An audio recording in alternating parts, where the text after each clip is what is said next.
제가 질문하겠습니다. 그 지금 아빠 찬스 의혹이 굉장히 많이 있는데 저도 이제 가족에 대해서 이런 얘기 하는 게 참 죄송스럽긴 하지만 그래도 검증을 받으셔야 되기 때문에 제가 네네. 묻겠습니다. 첫 번째 자료를 보여주시면 임직원 행동지침에 보면 임직원은 이해관계 직무를 회피하여야 한다라는 규정이 있는 건 알고 계시죠? 네네. 네. 그 다음 장 보여주시죠. 2015년 경북대 간호사 선발 시험 당시의 평가위원 명단입니다. 예. 두 번째 줄에 있는 정땡땡, 그 다음에 밑에 관리자에 있는 진료처장 정땡땡에 있는 분이 본인 맞으십니까? 네네. 즉 서류 전형과 면접 전형에 정호영 후보자께서 직접 관여를 하셨네요. 네. 아내분께서는 형제자매가 어떻게 되시죠? 사남매가 있습니다. 사남매 중에 한 분이시네요. 그럼 네. 여자 자매는 몇 분이신가요? 아마 한 분이 있는 것으로 알고 있습니다. 아마라는 거는 예, 제가 처갓집하고 그렇게 친하게 지내진 않습니다. 아마가 아니고 한 분 있습니다. 그 예. 남자 형제가 둘이 있고 예, 당혹스러운 답은 아니요. 하지 말아주십시오. 아들 둘, 딸 둘이 있습니다. 예. 그러니까는 언니가 한 분 계시는 거죠. 아내분의 언니 처형이 네네. 한 분 계시는 거죠. 네. 그러면은 모를 리가 없을 텐데요. 그 다음 장 보여주시죠. 제가 이름은 밝히지 않겠습니다만 확인은 됐습니다. 방금 제가 말씀드린 처형의 자녀께서 2015년 간호사로 선발이 됐습니다. 알고 계셨습니까? 저는 그 당시 몰랐습니다.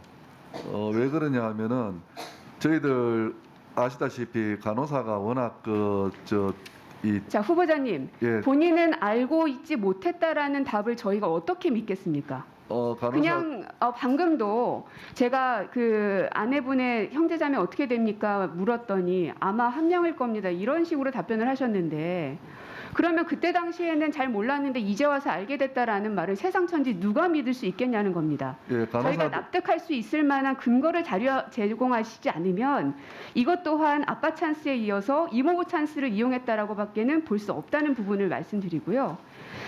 시간이 별로 없어서 아들의 그 입시 비리에 대해 의혹에 대해서도 잘 알고 계시죠. 이번 참에 1차 시험은 어떻게 되고 2차 시험은 어떻게 되는지도 잘 알고 계시죠. 네네네. 1차 시험은 출신 대학의 학점, 그다음에 영어 성적, 서류 네. 평가 이렇게 이루어져 있습니다. 네. 맞죠? 네. 그 중에서 학점하고 영어 성적은 뭐 점수니까 그거는 정해져 있는 것이고 네. 서류 평가는 좀 주관적인 생각들이 개입될 수밖에 없는 건 맞죠? 네네. 네. 자, 그런데 18년에는 합격했는데 17년에는 불합격했습니다.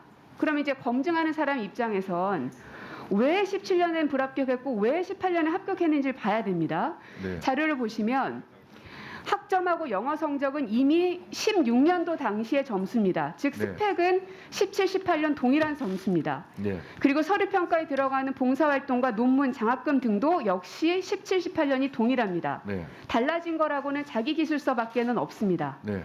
그런데 점수 차이를 봤더니 최소 40점 정도 차이가 나더군요. 네. 그러면 2017년에 도대체 어떻게 자기기술서를 썼길래 이렇게 떨어지셨는가 궁금한 건데요. 네.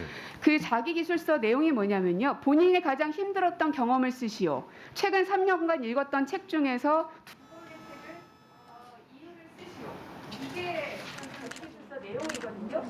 이것을 너무너무 잘 써서 40점 이상을 획득하셔가지고 아드님이 18년에는 합격을 했거든요. 거기에 대해서 어떤 이유로 40점이나 넘게 점수를 획득해서 합격했는지 설명해 주세요. 그 부분에 대해서는 제가 입학에 관여하지 않았기 때문에 알 수가 없습니다. 그리고 저는 이 이야기는 오늘도 처음 듣는 이야기가 되겠습니다. 물어보는 게 아니라 상식적으로 납득이 되지 않기 때문에 제가 묻는 겁니다. 예, 그 점수만으로 합격을 했다고 저는 생각을 하지 않기 때문에 그렇습니다. 아니 최종 점수 이렇다니까요. 1차에서 2점수 합격을 했다고요. 40점 이상이 높아서 합격을 하셨어요. 1차에. 예, 그래서 그 부분에 대해서 나중에 다시 한번 확인을 해보고 오후에 말씀드리겠습니다. 그러니까 왜 합격했는지 모르시겠다는 거죠? 저는 그 부분에 대해서 지금 금시초문이라서 잘 모르겠습니다. 예. 네. 자, 다음 질의로 넘어가겠는데요. 고민정 의원님, 잠깐만, 고민정 의원님, 거기 그 당시에 있었다는 질문만 한번 다시 좀 불러주시겠어요? 질문만. 그 자기기술서에 있는 질문입니다. 최근 3년간 읽었던 책 중 자신에게 가장 큰 영향을 준 책을 2권 이내로 선정하고 그 이유를 기술하시오. 본인이 가장 힘들었던 경험과 이를 어떻게 극복했는지 대하여 기술하시오. 또 뭐 학부 과정에서의 학업과 관련된 내용을 자유롭게 기술하시오. 뭐 이런 겁니다. 예, 근데 그게 지금 보니까 아마 인성과 적성에 대한 문제 같은데 그 인성과 적성에 대한 문제에 대해서는 제가 그 점수가 어떻게 그렇게 차이가 났는지에 대해서 저로서는 알 수가 없습니다. 그러니까 1년 안에 인성과 적성이 그렇게 40점 높아질 만큼 좋아졌냐는 거예요. 2차 질의 때 다시 그걸 하도록 하겠습니다.